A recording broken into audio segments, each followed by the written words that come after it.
Apex Legends Season 15 has arrived in full force with a brand new map and a new legend catalyst, and today we're going to rank all 23 of those legends in terms of their overall power, killing potential, and some team support capability. We have a lot to talk about, so let's waste no time and get you right to it. But as with everything in life, what works best for me may be different for you, as we all play Apex in different ways and value different things when it comes to how you play the game. Just know that at the end of it all, I truly believe every single legend is viable, from those in D tier to those all the way in S tier, and it really depends on you, the player. So who gets to fall to the bottom? Someone's got to be there, and we're going to kick it off with the return of Mirage to my bottom spot. Season 15 saw no adjustments to any legends, which is kind of a first for Apex Legends, and it's kind of puzzling. Mirage, I think, is good in certain environments, as his ultimate is very powerful, and it does come back very fast for that ult. His passive is mega situational, though, and the amount of times it will really be useful is pretty rare. The tactical is my biggest problem, and it needs some buff to make it more viable and useful beyond just getting some intel of enemies' locations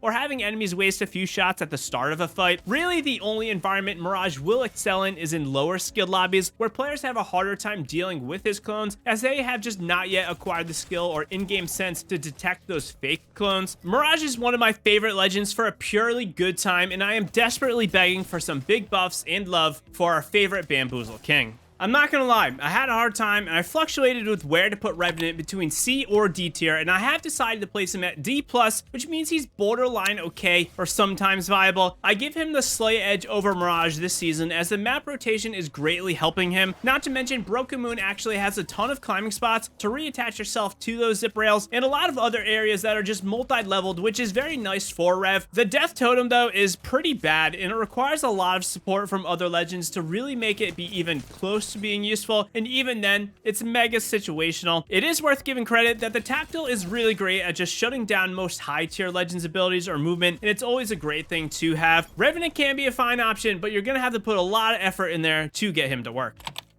Moving into C tier are the just fine, okay, and sometimes viable legends, and we do have Lifeline. She is kind of like Mirage. You're gonna find a lot more lifelines in the lower ranked or lower skilled lobbies, as she is pretty good when players are just not as skilled at shooting, and you have more time to get that revive off. As you move up in ranks or in skill, though, she will start to falter. Drone healing while in combat is the #1 thing going for her when it comes to her putting up a good fight. Her passive revive is of course good, but it's too reactionary for my liking, and I think a lot of other legends like Newcastle or Gibraltar, and even sometimes Mirage, can get revives in and have a little bit more utility at time. As for her ultimate, though, free loot is great, but beyond the first and maybe the second use, it's really just not worth revealing your location to enemies, and you probably don't even need the stuff in it by then. Lifeline is still an okay legend. She just has lost a lot of what used to make her really unique and special. Following up Lifeline is Mad Maggie at a borderline grade tier of C+.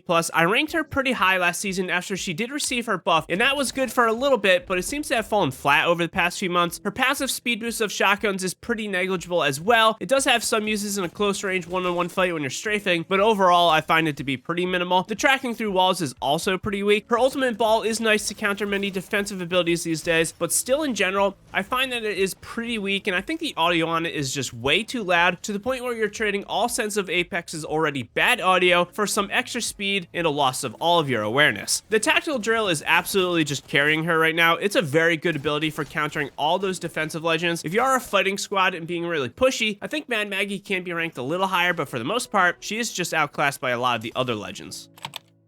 Moving on into B tier, we do have the legends who are considered to be great or viable. It may surprise some, but one of my favorite legends in previous main for quite some time was Crypto, and he is the first to get slotted at the B slot. He solely deserves the rating due to just how useful his drone can be. It has so many uses, and a big one is its aggressive power with EMP pushing. The drone, of course, can be used to see if you are about to get third party by checking the signs, picking up cards, and remotely reviving players at those respawn beacons. The biggest issue I do have with Crypto is going to be the fact that the passive is just kind of meh. It doesn't really exist, considering you have to use the tactical in order for it to work. It still seems really backwards even all of these seasons later. I also wish Crypto's drone would get the repositioning power of Vantage's Bat Echo. If balanced properly, this would help Crypto's mid-fight capabilities and combat utility.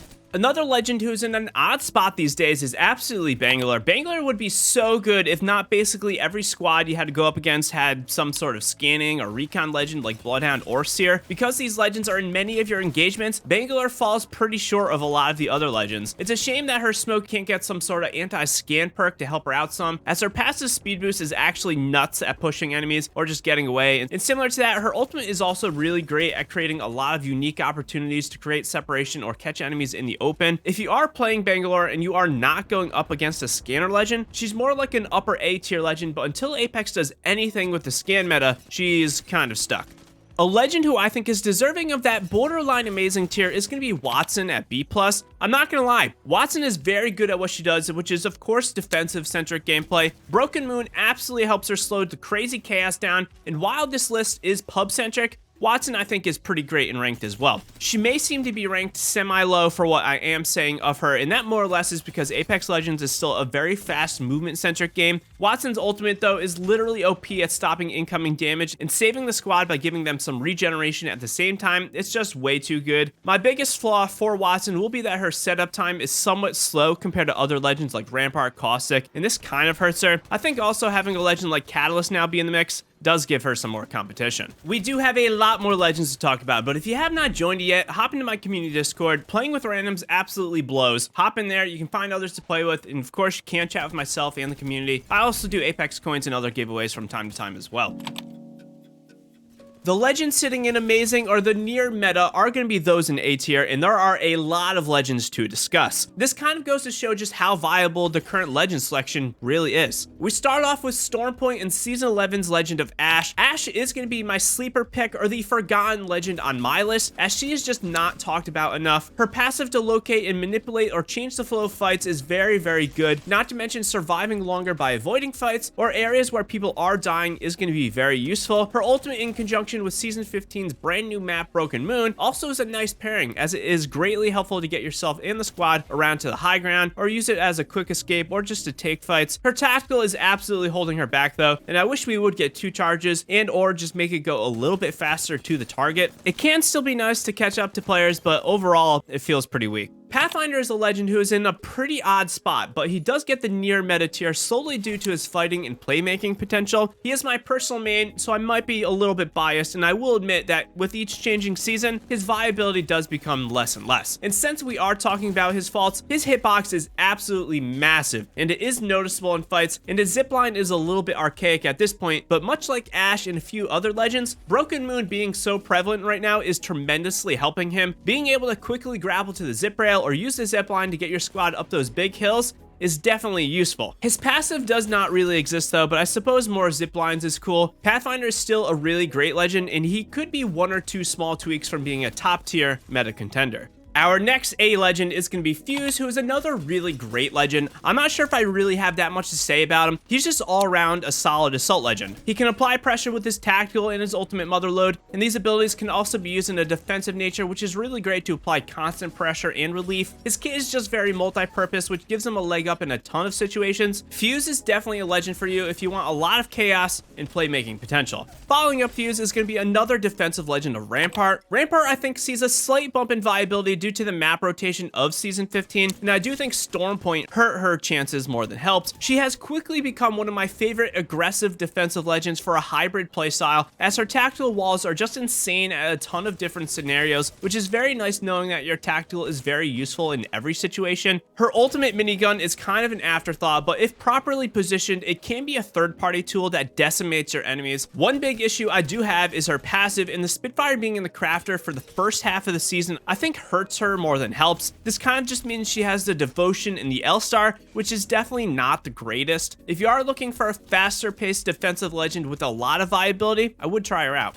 Second Rampart is another defensive legend of Caustic. Caustic, I think, has slipped some as the seasons go. players are kind of just aware that his gas is not as big of a threat as it once was. It's gonna depend on the skill of the team you are going up against, but even this, Caustic is still really great as a legend who is good at fighting his one-on-ones around the gas, and he's still pretty good at locking down buildings in other tightly closed areas. The gas traps are similar to Rampart where they have a lot of uses, and his ultimate I think is literally just overpowered as there is no counter to it once it is on the ground. The only thing you can do is just move out of it if you are in trouble. Caustic is a pretty solid all-around legend who functions great in every mode of Apex. One big question will be if he can keep up with the introduction of another defensive legend of Catalyst who may have a bit more modern kit to take advantage of the modern day. Our next legend is going to be someone who shares quite a bit with the previous, and it is Season 15's Catalyst. I give Catalyst the middle of the pack A rating primarily due to the fact that she is a solid team fighting legend with quite a bit of viability. I think as the season goes on, we will find out that she is very good at creating space and overall slowing players down with both her passive barricade and tactical spikes. I do think the spikes are the weakest part of her kit, but even then, they can be good to get enemies off of doors, but again, just slow them down. Her passive barricade is where I find that she does excel though, as you can bait enemies via reinforcing the doors and then just open it on them when they don't expect it at all. The only downside is that it takes very specific positioning to be effective, but I think Broken Moon is very conducive to this playstyle with all the buildings that are on the map. Catalyst is a pretty solid legend, all of her abilities are pretty useful, but I will say that I don't think she has as much potential as someone like Newcastle did just 2 seasons ago. Give her a shot if you are looking for an alternate defensive legend with quite a bit of aggressiveness as well.